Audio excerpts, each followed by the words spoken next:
자, 15절부터 보겠습니다.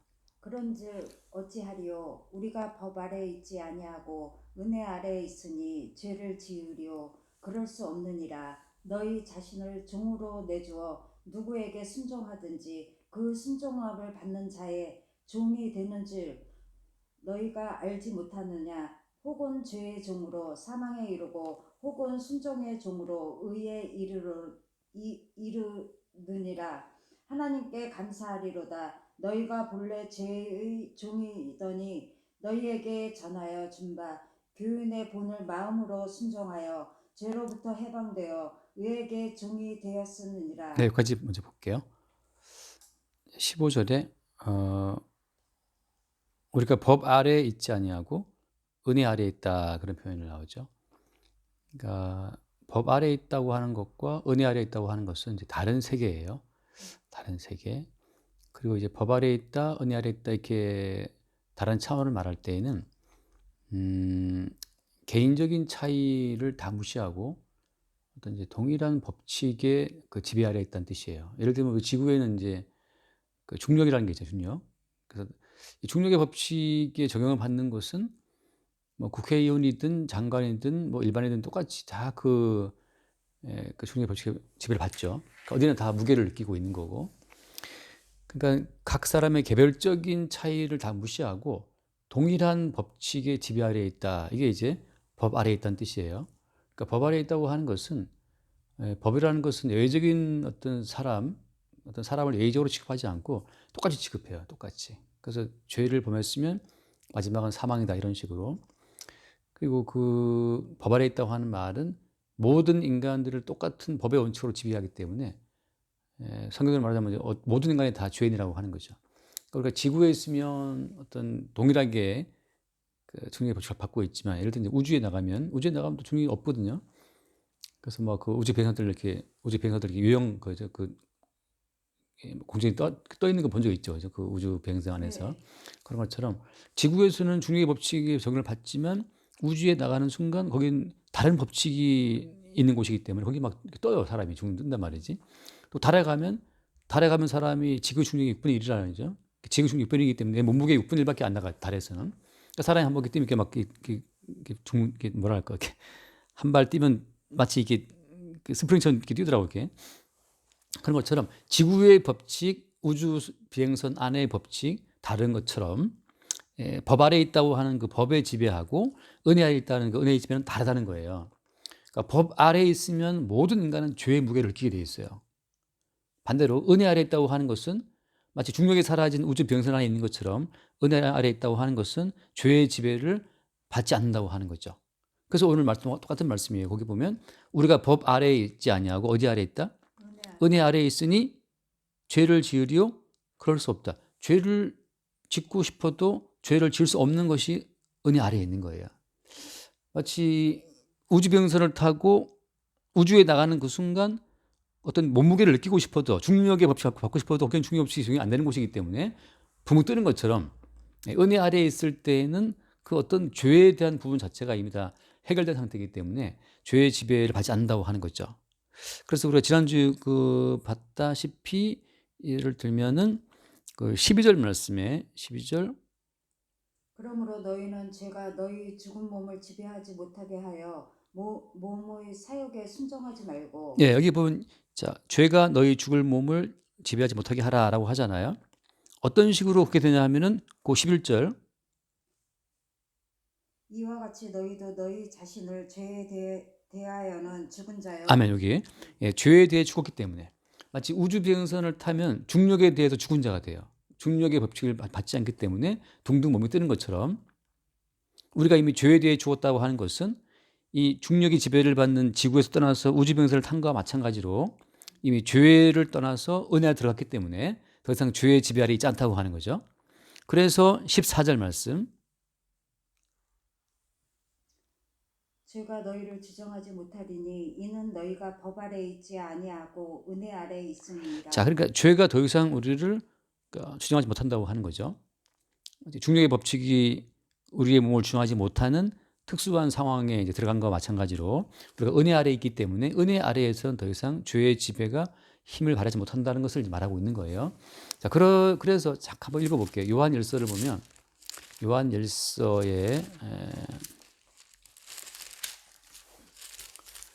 5장에 보면 요한일서 5장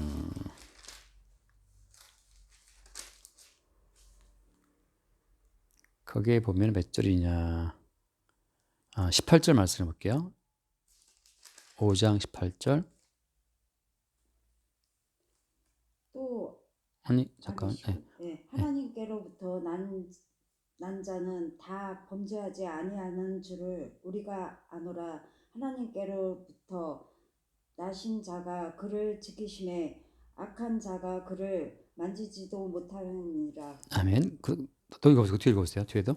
또 아는 것은 우리는 하나님께 속하고 온 세상은 악한 자 안에 처한 것이며, 또 아는 것은 하나님의 아들이 이르러 우리에게 지각을 주사 우리로 참된 자를 알게 하시는 것과, 또한 우리가 참된 자 곧 그의 아들 예수 그리스도 안에 있는 것이니 그는 참 하나님이시요 영생이시라. 아멘. 여기 보면 이제 18절에서는 하나님께로부터 태어났다는 말 하잖아요.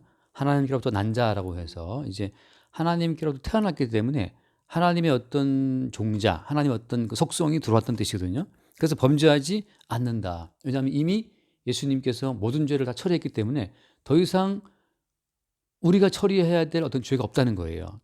그래서 이 말씀이에요. 다 범죄하지 아니하는 줄 우리가 안다. 왜? 이미 예수님이 다 처리했기 때문에 더 이상 범죄할 것이 없는 거예요. 그리고 나서 그다음 19절 말씀에서는 이는 또 아는 것은 우리가 어디 속했다? 하나님께 속했다. 그러니까 지구에 속하지 않고 우주 비행선에 타는 순간 우주 비행선의 그 무중력 상태 되는 것처럼 하나님께 속했다고 하는 거죠. 그다음에 20절 말씀에 20절 그 중간쯤에 보면 곧 그의 아들 예수 그리스도 안에 있는 것이다라고 하잖아요. 그러니까 하나님께 속했고 예수 그리스도 안에 있고, 이런 표현이 전부 다 은혜 아래에 있고, 그러니까 은혜 아래 예수 그리스도 안에 있고 하나님께 속했던 이 모든 말은 그러니까 중력의 법칙이 지배하는 이 지구에서 벗어나서 다른 어떤 우주 비행선 탄 것처럼 더 이상 중력의 법칙이 우리를 잡아끌지 못하는 어떤 다른 영역에 속했다는 것을 말하고 있는 거예요.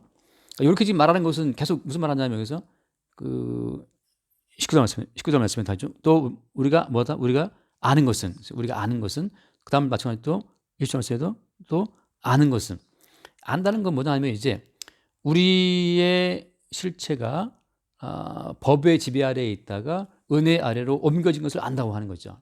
그러니까 이 실상을 알게 되면 더 이상 우리가 범하는 모든 죄라고 하는 것은 예수님이 다 용서를 해버렸네. 더 이상 우리가 뭐 어쩌고 한다고 해서 죄를 질 것이 없네. 이게 이제 아는 거죠. 그 실상을 알게 되는 순간부터 우리가 죄의 지배를 받지 않게 돼요. 이게 안 되면 이걸 모르게 되면 계속 우리가 죄를 안 지려고 애를 쓴다고. 죄를 안 지려고 애를 쓴다 그 말은 무슨 말인가? 우리가 법 아래에 있다는 말이거든요. 근데 우리의 실체는 법 아래에 있지 않고 은혜 아래에 있기 때문에, 근데 계속 법 아래에 있는 것처럼 아직 무지하기 때문에 법 아래에 있는 것처럼 자기가 자기를 막 애쓰고 힘써서 이렇게 뭐 죄를 안 지려고 애를 쓰는 상황에 들어간다고 하는 거죠.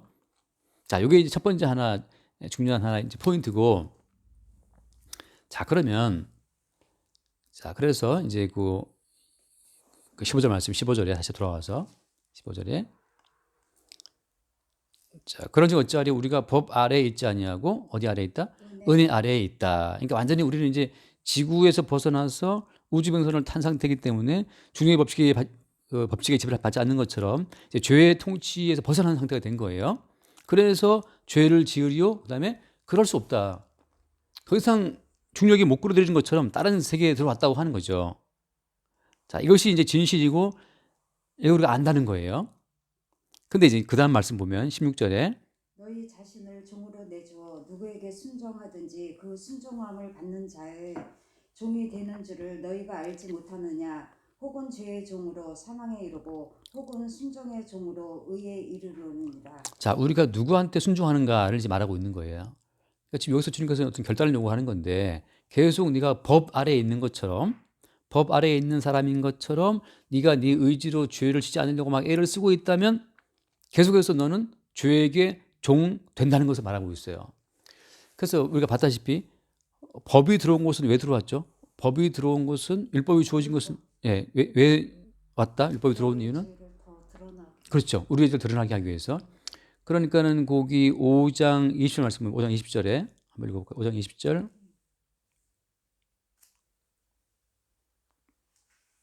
율법이 들어온 것은 범죄를 더하게 하려 함이라. 그러나 죄가 더한 곳에 은혜가 더욱 넘쳤나니. 자, 율법이 들어온 것은 다시 말하면 죄의 지배 아래 놓이게 된다 하는 것은 계속해서 우리 속에 어떤 그 죄를 끄집어내기 위해서 법이 들어왔다는 말이죠.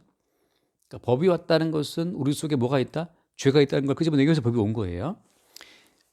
자, 이게 나중에 하발튼 남지 이거 중요한 얘기인데 그런데 여기서 법이 들어옴으로 말미암아서 우리 속에 범죄가 있던 걸 이제 끄집어낼 수 있는 과정인데 다시 말하면 그럼 법이 들어오기 전에는 우리가 죄인이었나요? 의인이었나요? 율법이 들어오기 전에 우리는 죄인이었을까요? 아니면 의인이었을까요? 법이 들어오기 전에. 들어오기 전에. 율법이 들어오기 전에도 그렇죠. 아담 이후는 다 죄인이죠. 그렇죠. 그러니까 아담 이후는 다 죄인인데 사람들이 아담 이후 다 죄인인데 그 죄를 죄로 알지 못해. 그래서 법이 들어오면 말미암아서 그건 죄야라고 이제 딱딱 이게 규정이 되는 거예요. 우리가 마치 중력의 법칙을 모르고 있다가 뉴턴이라는 사람이 차가 떨어진 거 보고 나서 이제 그 지구에서 생기는 힘을 본 것처럼 그때부터 이제 뭐 법칙을 이제 알게 되는데 다시 말해서 이 법이 들어오기 전부터도 모든 인간은 죄인이었어요. 근데 법이 들어오면 말미암아서 이제 그 죄를 구체적으로 끄집어내는 거예요. 예를 들어서 그런 말 있잖아요. 율법이 탐내지 말라 하는 로마서 7장에 나중에 볼까요? 지금 미리 볼까요? 로마서 7장에 보면은 그 뒤에 9절 말씀 보면 8절. 그러나 죄가 기회를 타서 계명으로 말미암아 내 속에서 온갖 탐심을 이루었나니 이는 율법 없으면 죄가 죽은 것임이라. 네, 그거 먼저 제가 볼게요. 그런지 우리가 무슨 말을 하리요? 율법이 죄냐? 그럴 수 없느니라. 율법으로 말미암지 않고는 내가 죄를 알지 못하였으니 곧 율법이 탐내지 말라 하지 아니하였더라면 내가 탐심을 알지 못하였으리라. 그러니까 율법이 탐내지 말라 그러니까 우리 속에 있었던 탐심이 막 작동하는 거예요. 그러니까 율법이라고 하는 것은 우리 속에 있는 죄의 요소를 끄집어내는 하나의 뭐 촉매 같은 역할을 하는 거죠. 옛날에 어릴 때 우리 토끼 굴에다가 연기 막 떼면 기어 나오는 것처럼 율법이 뭐 하지 말라 그러면 그때 우리 마음속에 막 하고 싶어져. 술 마시지 말라 그러면 막 술 마시고 싶어지고 막 이게 아무튼 그 탐심을 갖지 말라 그러면 탐심이 막 생긴단 말이에요, 율법 속에. 그래서 나는 원한다 금지된 것을 뭐 그러면 있잖아요. 몰래 먹사가 맛있다는 것처럼 사지 말라면 더 하고 싶은 심리처럼 율법이 우리 속에 있는 죄의 욕망을 구체적으로 끄집어내는 역할을 해요. 낚시바늘처럼.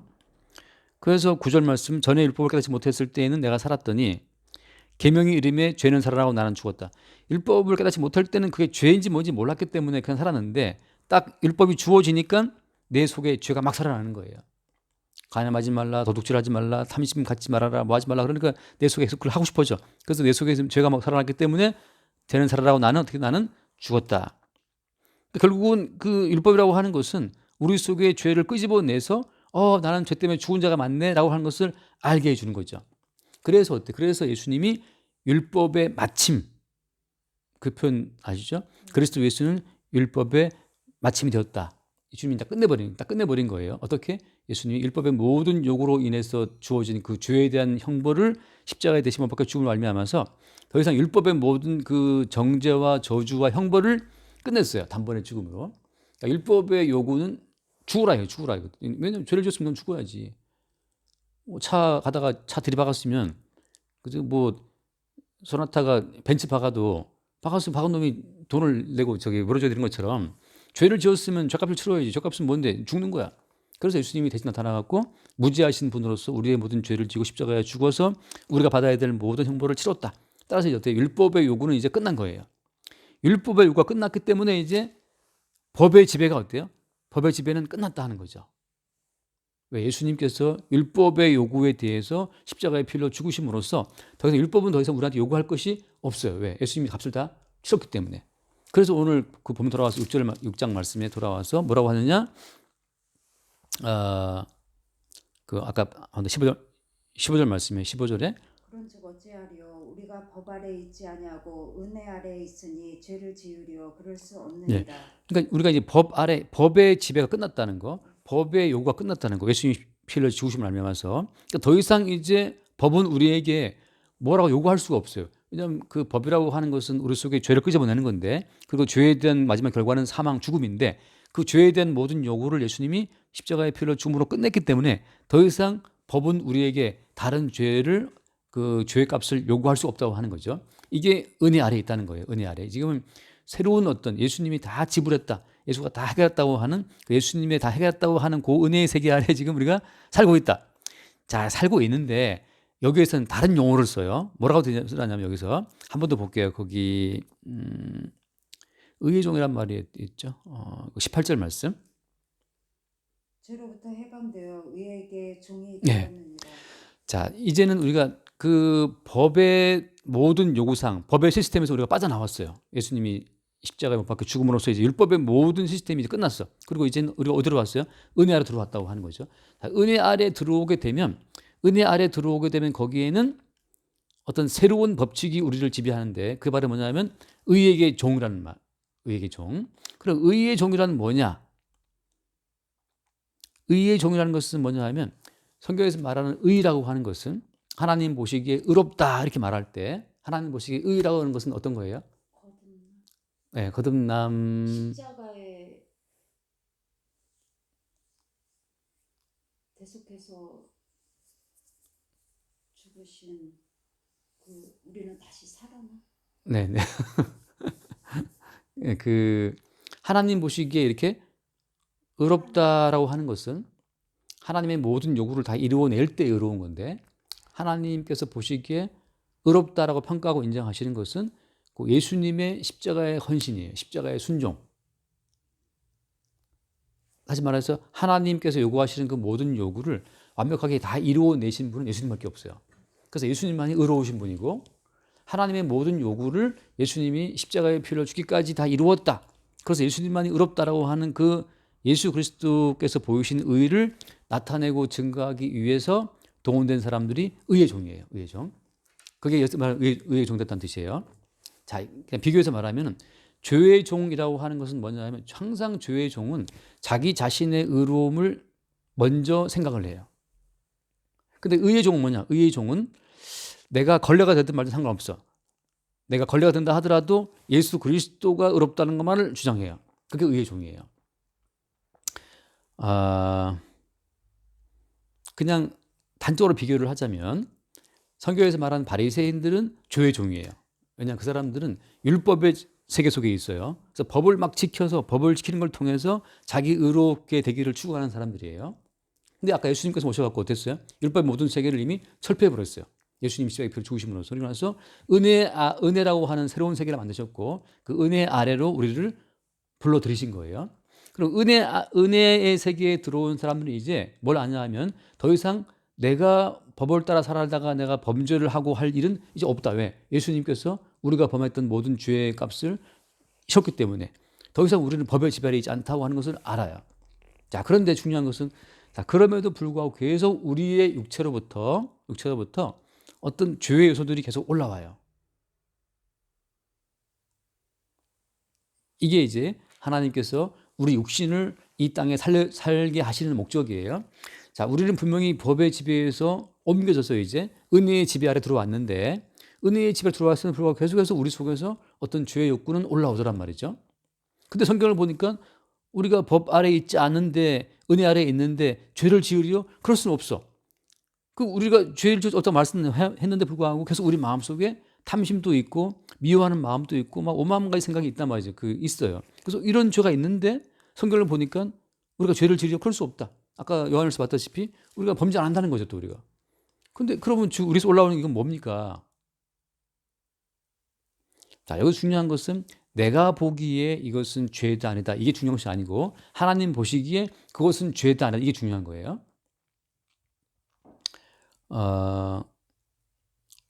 이제 법이라는 것은 우리가 그 사람의 당신이 범죄 그 죄가 맞다라는 판정은 누가 내리죠? 이 땅에서는 그게 죄가 맞아, 그 판정은 자, 경찰관이 내립니까? 아니에요. 검사가 내리냐? 그것도 아니에요. 최종적으로 그 사람이 죄가 있다고 하는 것은 누가 내리냐면 재판관장이 내려요. 그래서 그런 말이 있어요. 이제 위법성이라고 하는 건데 그게 범죄가 되느냐 안 되느냐.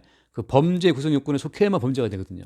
그러니까 범죄 구성 요건 가운데 몇 가지가 있어요. 그래서 내가 보기에 이건 죄 같은데 실제 법정에 가면 죄가 안 되는 경우들이 있어요. 내가 판단하는 게 아니고 재판장이 판단하는 거예요. 법이 판정하는 것이고. 그래서 범죄 구성 요건이 안 되는 게 있는데 성도의 경우에는 성도 육신에서 올라오는 그 모든 뭐 탐심이냐 뭐 저기 간음하고 싶은 음욕이나 뭐 다 있는데 그것이 하나님 앞에서 그게 범죄 구성 요건이 안 돼요. 왜 안 되냐 하면 은혜 아래 있기 때문에. 그 사람이 지금 어디 있어? 은혜 아래 있어. 예를 들어서 미국 사람이 우리나라에 들어와서 어떤 죄를 졌다고 칩시다. 근데 외국 사람이 범죄했을 경우에는 우리나라의 법의 지배를 받지 않고 그 미국이란 나라의 그 법의 지배를 받거든요. 그래서 우리가 무슨 우리나라 그 형법이 했다 하더라도 그 사람 그 사람을 미국으로 보내줘야 돼요. 마치 그런 것처럼 우리는 여기 살고 있지만 이미 법의 지배 아래에 있지 않고 은혜의 지배 아래에 있기 때문에 은혜의 지배 아래에서 하나님께서 판정하시는 죄의 항목이 따로 있는데 거기에서 우리는 어떻게 뭘 한다 하더라도 하나님께서 죄가 안 되는 거예요. 그 죄가 안 되는데 왜 계속해서 이런 것을 올라오느냐? 욕망도 올라오고 뭐 탐심도 올라오느냐? 그것은 뭐 때문이냐면 의의 종으로서 기능하도록 하기 위해서 그게 올라오는 거예요. 그때 신세계라는 영화 보셨어요? 혹시 신세계? 이정재 나오고 거기 보셨죠? 내가 말씀드린 게 있는데 거기 뭐 이정재가 원래 신분이 뭐예요? 원래 신분은 경찰이잖아요. 경찰인데 그 뭐 최민식인가 이렇게 잠복 그 변장시켜 갖고 이제 거기에 침투시킨 거란 말이지. 위장해서 그 조폭처럼 그런 것처럼. 근데 그러면 이정재가 가서 거기서 막 그 깡패의 세계에서 막 죄를 지었어. 근데 이정재가 가서 했던 그 모든 죄에 대해서 대한민국 경찰 세계에서 거기에서 죄인이라고 이 사람을 판정할 수 있어요, 없어요? 없어요. 왜냐하면 임무를 띠고 간 거기 때문에. 예, 임무를 수행한 거죠. 그게 의의 종이에요, 말하자면. 대한민국의 어떤 법과 질서를 나타내기 위해서 조폭 세계에 들어가가 조폭처럼 막 활동하고 살았지만 근데 그거 자체가 대한민국이 법을 묻지 않는 것처럼 죄를 묻지 않는 것처럼 성도는 법의 지배 아래 있지 않고 은혜의 지배 아래 있기 때문에 이제 은혜 아래에서 계속 뭐가 올라오지만 그것은 뭐다? 그것은 의의 종으로서 기능하는 거예요. 중요한 것은 그 마지막 뭐냐? 의의 종이라는 것은 아까 말했던 것처럼 이제 예수 그리스도만이 하나님 보시기 의이기 때문에 예수님만이 의로우시다는 걸 증거하기 위해서 우리는 죄인으로 존재하는 거예요. 그리고 우리가 죄인으로 존재를 해야 그 죄를 위해 죽으신 예수님의 십자가의 희생의 가치가 드러나요. 자, 그런 점에서 단적으로 비교를 하자면 바리새인들은 법의 지배 아래에서 자기의 의를 위해 살아갔지만 예수님 보시기에 죄인으로 판정 나버렸고 세리와 창기와 강도와 죄인들은 정말 누가 죄인인데 하나님께서는 하나님께서 그들을 오히려 의롭다고 환장하시 천국으로 그를 인도하신 거예요. 왜냐하면 의의 종이기 때문에. 왜 의의 종이냐 하면 그렇게 자기들이 범죄하고 자기들 속에 의로운 것이 아무것도 없어. 나는 세리요, 강도요, 창기요, 죄인이니까. 근데 이런 죄인들을 위해서 예수님이 십자가의 피로 죽었습니다라고 하는 예수님의 십자가의 희생을 증거하기 때문에 그들이 의의 종인 거예요. 너 때문에 죽었다. 예.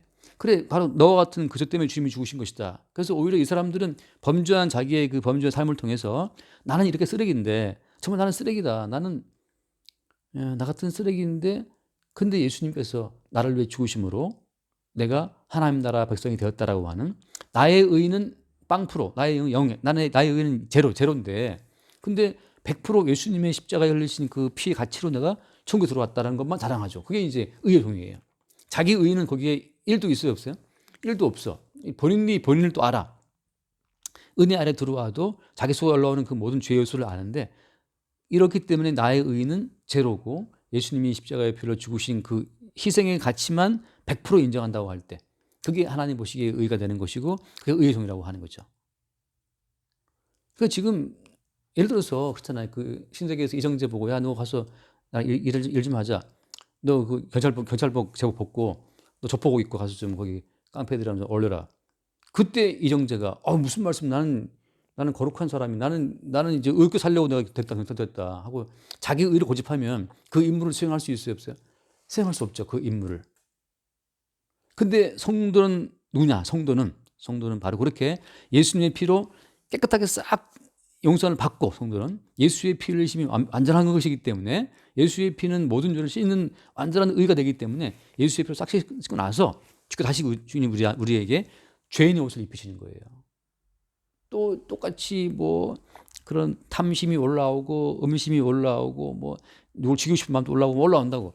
그때마다 나는 정말 죄인이 맞고 이러한 죄 때문에 예수님이 십자가에 죽으신 것이구나라고 다시 또 죄가 올라올 때마다 이 죄로 주님이 죽으셨다는 것을 또 증거하게 돼요. 그러니까 죄가 하나 올라올 때마다 그래 맞아 예수님이 이것 때문에 죽으신 거야 하고 예수를 증거한다는 거죠. 그러니까 마귀가 와서 말을 해도 야 마귀가 와서 너 왜 그 집사가 돼서 그 고라지냐 뭐 목사 보고 너 목사가 왜 그러냐 그렇게 한다면 야 그래서 주님이 죽으신 거야 하고 우리는 나의 개인적인 의로 마귀와 싸우는 자들이 아닌 거예요. 나의 개인적인 의로 막 저를 이기려고 애쓰는 자들이 아니야. 우리는 죄에 대해 죽은 자기 때문에 어차피 죄에 대해 그래서 예수님이 다 해결했다 십자가에서. 그래서 주님이 단번에 죽으신 거야. 주님이 죽을 때는 죽었다 하고 네가 나를 뭐라 해봤자 주님이 대신 죽었기 때문에 나는 너 아무 상관이 없어 하고 죄에 대해서 죽은 자가 되는 거죠. 그러면서 이 죄로 인해 십자가에 죽나가신 예수를 고백하는 과정을 통해서 우리는 예수를 증거하는 의의 종이 되는 거예요. 예수님만을 증거하는. 그래서 이제 거기 한 번 더 읽어보면 그 17절 말씀, 17절에 보면 하나님께 감사하리로다. 너희가 본래 죄의 종이더니 너희에게 전하여 준 바 교훈의 본을 마음으로 순종하여 죄로부터 해방되어 의에게 종이 되었느니라. 네, 감사한다. 뭐 감사하냐면 본래는 우리가 죄의 종이라는 거예요. 죄의 종이라는 것은 어디 아래에 있는 거예요? 법 아래에 있는 거예요. 법 아래에 있다고 하는 것은 계속 새로운 죄가 올라와요. 그래서 절대 바리새인들은 죄를 피할 수 없어요. 그들은 회칠한 무덤이라는 표현을 쓰는데 회칠한 무덤이라고 법이 있는 한 법에 따른 정죄가 따라오고 이제 그 법을 지키려고 애쓰는 과정에서 또 자기의 또 의가 드러나게 되고 복잡하게 상황이 막 돌아가는 거죠. 그래서 그 뒤에 보면 나오지만 잠깐 갈라디아서 말씀 갈라디아서 5장에 그런 표현이 나와요. 갈라디아서 5장 5장 2절 말씀 5장 1절부터 볼게요.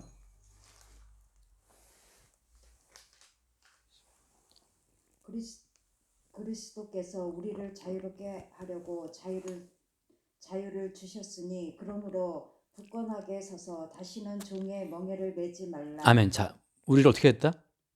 우리에게 자유를 줬다. 네. 이게 뭐냐면 아까 봤던 것처럼 우리가 그리스도 예수 안에서 하나님께 대하여는 어떻게 했어요? 살아있다는 표현을 쓰나요, 그죠? 죄에 대해서는 죽은 자지만 하나님께 대해서는 살아있다는 표현을 쓰거든요. 하나님께 살아있다고 하는 것은 하나님이 주시는 그 자유케 하시고 평강을 주시고 생명을 주시는 그 복이 늘 들어온다는 얘기거든요. 그러니까 그리스도 예수 안에서는 하나님과 살아있는 자기 때문에 죄에 대한 죽은 자고 하나님이 주시는 그 모든 자유를 누리면 되는 건데 다시 스스로 종의 멍에를 매지 말라는 거죠. 내가 이렇게 또 하나님 기뻐하시지 않을까. 네가 그렇게 못하기 때문에 십자가에 대신 죽었는데 지금도 새삼 다시 네가 또 법으로 기어가냐 말이죠. 이미 법에서 은혜로 옮겨왔는데 다시 또 법으로 기어들어가냐 말이죠. 다시 또 우리가 법으로 내가 법을 지킨 것만큼 내가 의롭고 안 지키면 내가 법을 안 지킨 것만큼 내가 불의하고 그런 법의 세계로 우리가 돌아가겠단 말이죠. 돌아갈 수 없죠. 우리는 이제 뭘 해도 어때요? 뭘 한다 하더라도 우리의 모든 행위에 대한 모든 책임은 예수님이 이미 다 계산을 했기 때문에 우리는 자유로운 자가 된 거예요. 이제는 그럼 뭐 하느냐? 이 자유를 가지고서 계속해서 의의 종이라 의의 종, 아까 죄의 종이지만 의의 종으로서 예수 그리스도의 십자가에 흘리신 그 피의 가치를 증거하는 그 용도로 우리는 살아간다고 하는 거예요. 이렇게 내가 불의하기 때문에 주님이 죽으신 것이다 하고 그래서 굽석에 서서 다시는 종의 멍에를 매지 말라. 그리고 2절 보라 나 맞아요? 네. 보라 나 바울은 너희에게 말하느니 너희가 만일 할례를 받으면 그리스도께서 너희에게 아무 유익이 없느니라. 내가 할례를 받는 각 사람에게 다시 증언하느니 그는 율법 전체를 행할 의무를 가진 자라. 율법 안에서 의롭다 함을 얻으려 하는 너희는 그리스도에게서 끊어지고 은혜에서 떨어진 자로다. 자, 이미 율법의 세계에서 은혜의 세계로 우리가 건너왔기 때문에 다시 또 율법으로 의롭다함을 추구한다고 할 것 같으면 뭐라고 했어요? 그리스도에서는 끊어지고 은혜에서는 떨어진다라고 하는 거죠. 다시 법의 세계로 돌아갈 필요가 없는 거예요. 법의 세계에 돌아가서 내가 이걸 지키면 하나님이 기뻐하시고 그러니까 법의 세계에 들어가는 순간 항상 기뻐하라. 항상 기뻐하면 주님이 기뻐하시고 항상 기뻐하지 못하면 주님이 싫어하시고 그 법의 세계란 말이죠. 내가 누구를 미워하면 주님이 싫어하시고 내가 사랑하면 기뻐하시고 이게 법의 세계예요. 뭐 백만송이 뭐 꽃은 피고 그러니까 뭐 그 뭐죠? 뭐 가사 보니까 뭐 사랑하라 뭐 그러죠? 사랑을 하면 하나씩 핀다는 꽃이 백만송이 꽃 그 가사 노래 아세요? 백만송이 꽃을 그래서 열심히 뭐 사랑하는 거지. 백만 뭐 사랑하는 거야. 뭐 다 법이에요. 자, 율법을 통해서 뭘 하고 안 하고 그걸 통해서 의롭다함을 추구하는 것은 그리스도에서 끊어지는 거란 말이죠. 이미 우리는 법의 세계에서 우리는 이미 벗어나서 의의 세계로 은혜의 세계에 들어왔기 때문에 은혜의 세계가 한 것은 은혜라고 하는 것은 내가 한 것이 아무것도 없어요. 100% 그분이 다 준비해 준 것을 그냥 누릴 뿐이거든.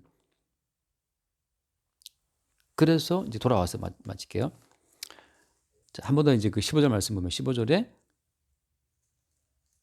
그런즉 어찌하리요 우리가 법 아래 있지 아니하고 은혜 아래 있으니 죄를 지으려 그럴 수는 없느니라. 다시 이제 우리가 법으로 돌아갈 필요가 없는 거예요. 다시 법으로 돌아가서 또 법을 내가 이거 하고 뭐 술을 마시고 뭐 누구랑 뭐 싸움질을 하고 폭력을 하고 뭐 그러면 또 어떻고 그렇게 무슨 법을 통해서 우리 자신을 이렇게 볼 필요가 없다는 거죠. 우리가 은혜 아래에 있으니까. 은혜 아래에 있다고 하는 것은 이미 우리가 해야 될 모든 죄값을 지금 다 치렀다고 하는 거고 이제는 어때요? 하나님께 대해 살아있기 때문에 우리가 가든 서든 하든 안 하든 그 모든 것에 대해서 살아계신 주님이 우리의 인생을 통치한다는 거예요. 그걸 믿으라고 하는 거죠. 내 의지로 나 이거 할 거야 라고 해도 하나님께 대하여 살아있는 자들은 살아계신 하나님께서 우리의 인생을 통치한다는 거예요. 참새 두 마리 떨어지는 것도 아까 뭐 그 다른 직장 동료 뭐 다리 부러졌다는 것처럼 그러니까 이게 그 사람들 뭐 본인이 부러지고 싶었겠어요. 하나님께 살아있다고 하는 것은 그 모든 가운데 왜 조심하지 그랬니 이 경망스러운 것을 하고 그를 책망하는 것은 법 아래에 있는 것이고 부러진 것도 하나님께서 허락하신 것이라고 보는 것은 하나님께 살아있는 은혜 아래에 있는 거예요. 그러니까 머리털 하나도 건강하게 해결할 수 없다.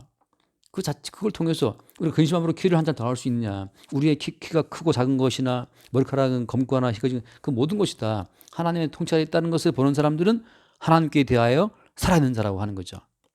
죄에 대하여는 죽은 자요 하나님께 대하여는 살아있는 자라 열쇠라는 말씀처럼 내 인생을 통치하시는 하나님이라고 하는 거죠. 그러니까 근데 하는 말이 하고 싶으면 하고 안 하고 싶으면 하지 말아라. 그러나 하든 안 하든 하나님께서 결국은 마지막으로 결정하신다. 왜? 하나님께 대해 살아있는 자들은 하나님이 그 삶을 통치한다고 하는 거죠. 그래서 안 하면 후회할 것 같으면 왜 해? 그럼 해. 근데 항상 뭘 믿는가 하면 하나님께 대해 살아있기 때문에 그 하나님이 우리의 삶을 통치한다는 것을 믿는 거죠. 그러니까 그걸 해서 괴로우면 내가 할 필요 없고 근데 하고 싶어 뭐 한번 해보는 거지. 근데 주님 막으면 또 못하는 거고. 그러니까 우리의 삶 자체가 이미 은혜 아래로 옮겨왔다는 거. 거기엔 누가 죽었어요? 내가 죽은 거예요. 법 아래에 있으면 법은 누가 지켜야 돼요? 내가 지켜야 되거든요. 내가 늘 법을 지킬까 말까 고민하고 안 지키면 괴로워하고 그러지만 은혜 아래 들어온 순간 나는 이미 그리스도와 함께 이미 죽은 자기 때문에 죄에 대해 죽은 자고 세상에 대해 죽은 자고 나 자신에 대해 죽은 자기 때문에 하나님 통치한다고 하는 거죠. 그럼 하나님께서 우리를 어떻게 인도하신다? 그냥 의의 종으로 우리를 사용하신다고 하는 거죠. 어떤 식으로? 계속 우리 속에 죄의 요소를 끄집어내므로 말미암아서 그래 그 죄까지 예수님이 담당했다고 하는 거. 그러니까 여기서 자기 속에 올라오는 죄의 욕구를 볼 때마다 이 죄도 주님이 십자가에 처리하신 것이라는 사실을 못 보는 사람이라면 그는 은혜 아래에 있는 사람도 아니고 구원받은 사람이 아닌 거예요. 그 사람 바리새인들처럼 계속 본인이 노력해서 자기가 법을 지켜서 자기 의로움을 추구하는 사람들은 종교인은 될 수 있고 구약시대 유대인들은 될 수 있는지 몰라도 신약시대 예수님이 갖고 오신 새로운 은혜의 법 아래에 있는 사람은 아니라는 거죠. 하밀과 찍게요. 그 뒤에 8장 1절만 8장 1절. 그러므로 이제 그리스도 예수 안에 있는 자에게는 결코 정죄함이 없나니 이는 그리스도 예수 안에 있는 생명의 성령의 법이 죄와 사망의 법에서 너를 해방하였습니다. 자, 같은 패턴이 많이 이어지는 거예요. 그래서 정죄함이 있어요, 없어요? 누구한테 없어요? 그리스도 예수 안에 있는 자에게는. 왜? 그리스도 예수께서 모든 죄를 처리했기 때문에 정죄함이 너 그 죄라고 하는 그 정죄함이 없다는 거죠. 죄라고 말하는 순간 그 죄를 주님이 다 이미 처리했다는 것이 드러나기 때문에. 그러니까 항상 우리는 이게 말씀처럼 그리스도 예수 안에 있는 생명의 성령의 법, 다음에 죄와 사망의 법, 이 법의 세계에 죄와 사망의 법에 있다가 지금은 딸랑 주님이 끄집어내서 어디로 옮겼다? 생명의 성령의 법으로 옮겼다고 하는 거죠. 거기에서는 이제 우리 육체에서 올라오는 그 모든 죄 요소까지 예수님의 십자가의 피의 가치를 증거한 용도로 쓰인다는 것. 우리 속에 있는 더러운 죄 요소까지도 어떻게 쓰인다? 예수님의 십자가를 증거하는 의의 도구로 쓰인다는 거죠. 이게 중요한 거예요. 우리가 잘나서 의로워 쓰이는 받는 것이 아니고 우리에서 올라오는 그 더러운 탐욕 같은 이 죄의 요소까지도 어때? 주님 앞에서는 주님의 의를 드러내는 증거로 도구로 쓰인다고 하는 거. 이게 의의 종인 거예요. 의의 종. 내가 바르게 살고 착하게 살아서 예수님께 종되는 것이 아니고 나는 바리새인 세리처럼 창기처럼 강도처럼 살았는데 불구하고 오히려 강도가 됨으로써 강도를 용서하시는 예수님의 사랑을 증거하게 되는 것처럼 그게 의의 종인 거예요. 내가 더 이상 나를 가꾸고 막 어렵게 해서 그 예수 종되는 것이 아니고 나 여기 죄인 맞다. 근데 예수님은 이런 나 같은 죄인을 대신 십자가에 못 박혀 죽었다는 것을 증거할 때 그때 그가 의의 종이 되는 거고 주님은 그 의의 종으로 우리를 불렀다고 하는 거죠. 이해되시죠? 네, 여기까지 하시죠. 그럼. 아니 되게 아주 쉽게 하려고 한 거예요. 기도해요. 예, 기도하세요. 주님 감사합니다. 저희는 법 아래 있지 않고 은혜 안에 살 수 있음을 감사드립니다. 아멘. 아버지, 우리는 하나님에 대하여 살아있는 자로 주님의 십자가의 은총으로 하루하루 살 수 있음을 감사드립니다. 아멘. 아버지, 저희는 그리스도만을 증거하는